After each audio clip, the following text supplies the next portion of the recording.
Hey there everybody, I just wanted to make a video to talk a little bit about blogging and about getting ideas for writing your first blog post in week one, and also if you're having any trouble getting signed in, we'll talk about that. And third, just a little bit of how to navigate the user interface if you've never used WordPress, which I would imagine many of you haven't. So first we just have to start at our DigPins site, so snc.digpins.org, of course. And the first thing we can talk about is getting ideas what to write about. So really the topic, we want you to relate it to this week, the Digital Identity Week, but the topic's up to you. You can talk about a reaction to a reading or an activity like the mapping, or maybe something else that you feel like connects with the material. It's really up to you. We really want you to make of this what you find valuable. But if you're still looking for ideas, a good idea is to just go to the blog here and see what people at St. Norbert have written about before. You can scroll back, but you can also look if you scroll down on the sidebar here. If you look at all posts by category, you can see the post tag with identity.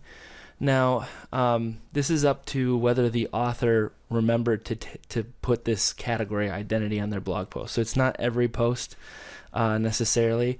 At some point I should go in here and clean this up and make sure that all the identity posts are tagged properly, but there are at least 22 to look at. You can also look back by month, although that won't necessarily be identity posts. The other thing you can do too is you can look at other schools' posts too. So for this I would recommend just going to our Discuss Hub under this Other Schools menu. So if I go here, you can again see posts from by date. Unfortunately categories aren't here, but you'll see it from every school. Right now, from this session of Summer DigPins, we only have a couple posts in here, really just two. But this will fill up, as the weeks go on, or even as the days go on here this week. So this would be another good resource. So I would really recommend you read some of those posts and get a good sense of what other people have written about. But hopefully that sparks some ideas. And finally, if you're still not sure or comfortable, just reach out to me and I'm sure we can brainstorm and figure something out. The second thing here, getting logged in. So in order to start writing your post, you'll have to get logged in, and if you haven't logged in before, we can kind of walk you through that process right now. So if we click on this blog here again, and then we go under author login, just click this login button. And what you want to do if you've never logged in before is click this lost your password link, and then you're just going to type in your email address.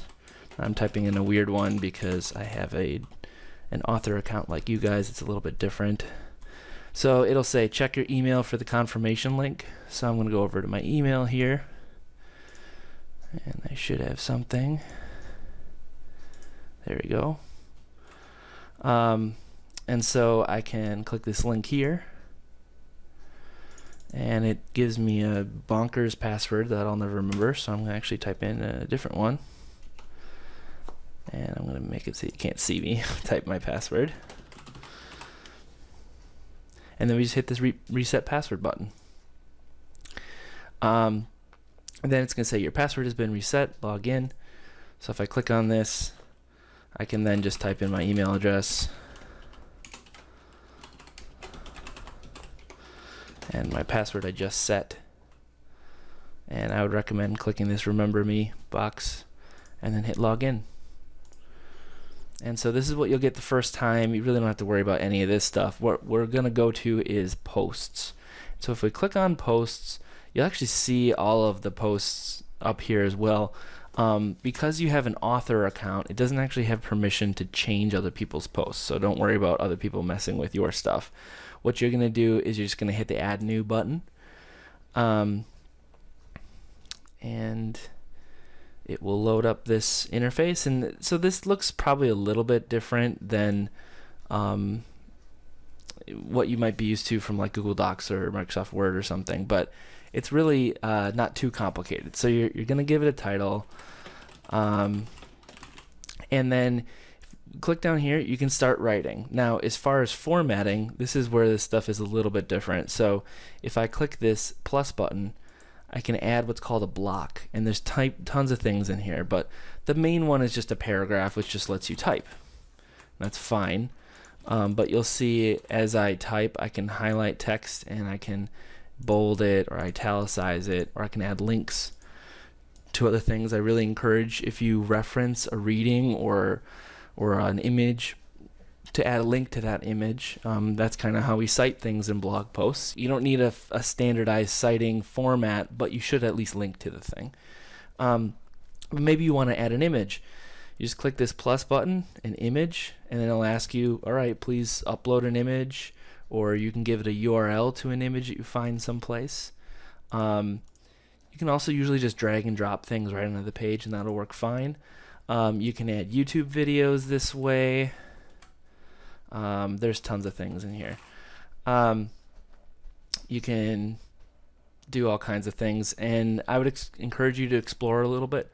The cool thing about blog posts is we're not limited in the types of content that goes on them. You know, technically, if you just loathe writing, you could maybe, instead of writing a blog post, have a conversation with a colleague and record it and just upload it here as a video or a podcast or something. That you have a lot of different options.